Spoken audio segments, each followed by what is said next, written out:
Greetings and welcome back to the Portraits and Fitness channel. My name is David.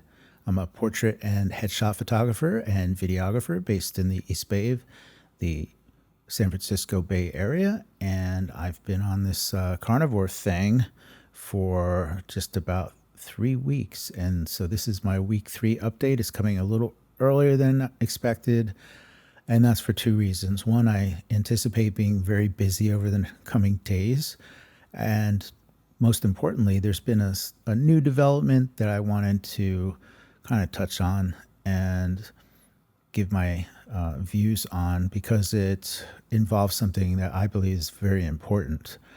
So what's been going on is that in the last, I believe, 3 mornings, I've been waking up with some real tenderness, and I wouldn't even call it pain. It's like a dull blockage in my lower back.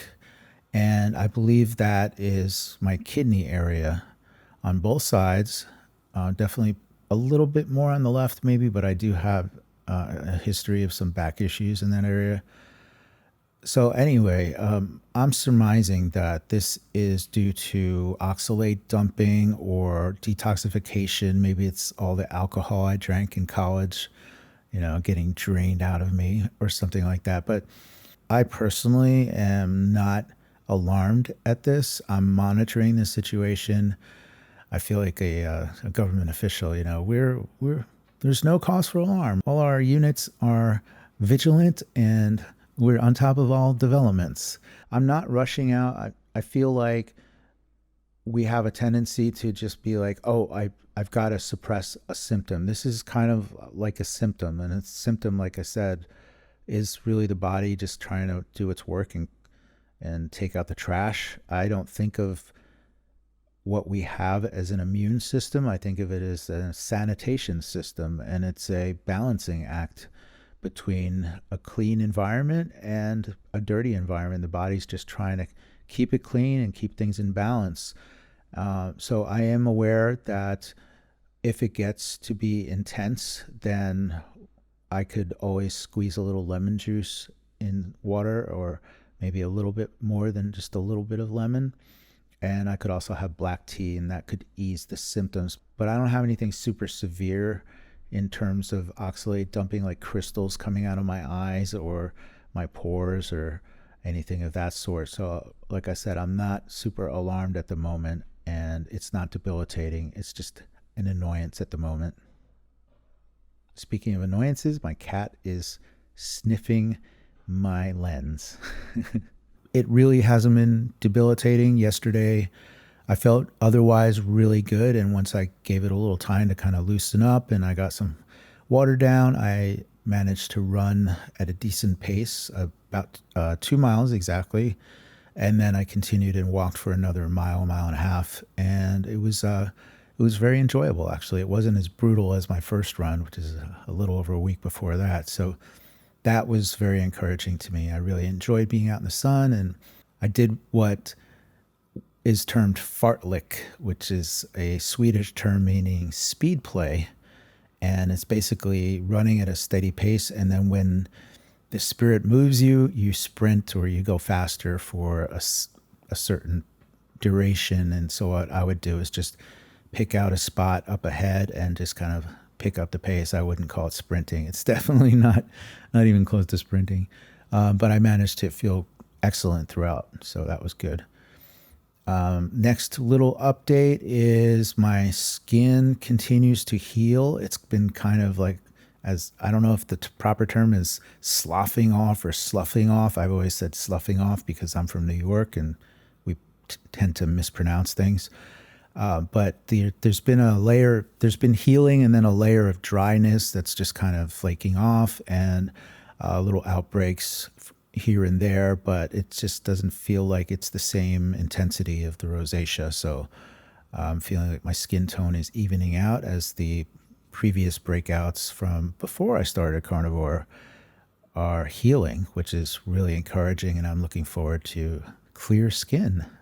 Another thing is just my hunger. I'm monitoring that, and it's really interesting because I'm either hungry or I'm not.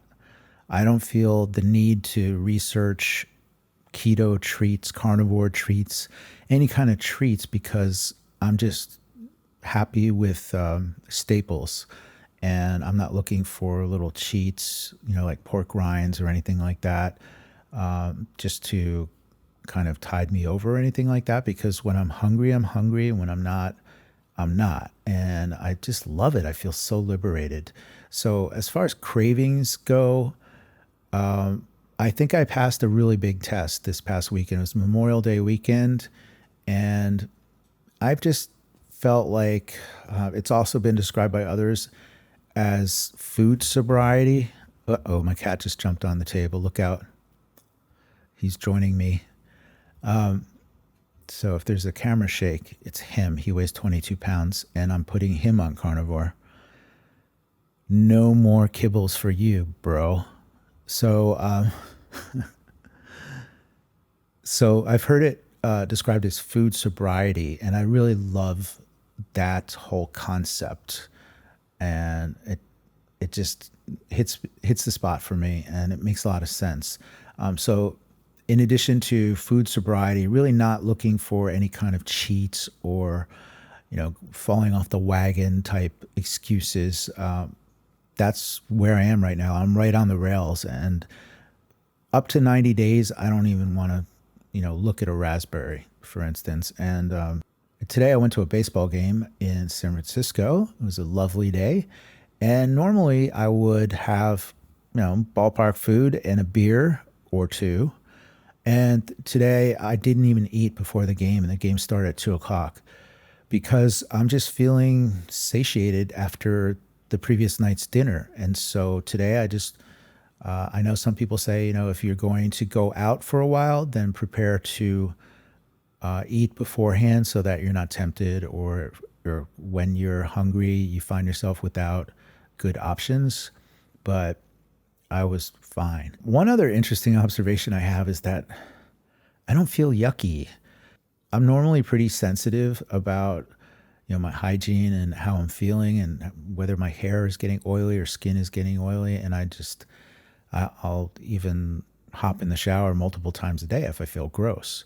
However, I just haven't really felt yucky. I mean, I've still been showering, but it's an interesting observation, and I think it might be common among other carnivores, where I've heard reports from a friend who said he just doesn't have BO anymore, and hey, if it saves on water costs and you don't shower every day, maybe every other day or something like that, and you feel good, that's cool. I welcome that. And digestion continues to be generally good. I don't really love covering, evacuation, shall we say, unless there's something really to report. I'm just not going to cover that one. So that's pretty much what I'm monitoring at the moment.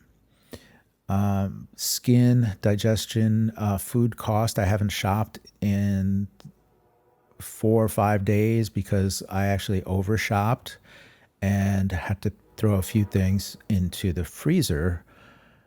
So that's a very positive development. I'd say my average cost per day is probably $10 or less at the moment, which is pretty incredible considering that I'm doing, essentially I'm doing one meal a day, but I'm not on any hard and fast principle here right now. And no, there's no rules for me except that I'm staying carnivore.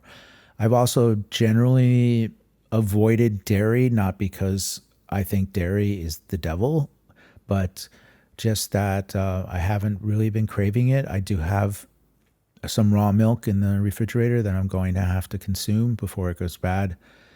But in general, I'm just not craving dairy at the moment. And reading the labels on some of the dairy out there, there's just like even cream cheese has guar gum and sometimes xanthan gum, and that's basically made from bacteria. It's not the greatest stuff in the world. It's made from plant bacteria.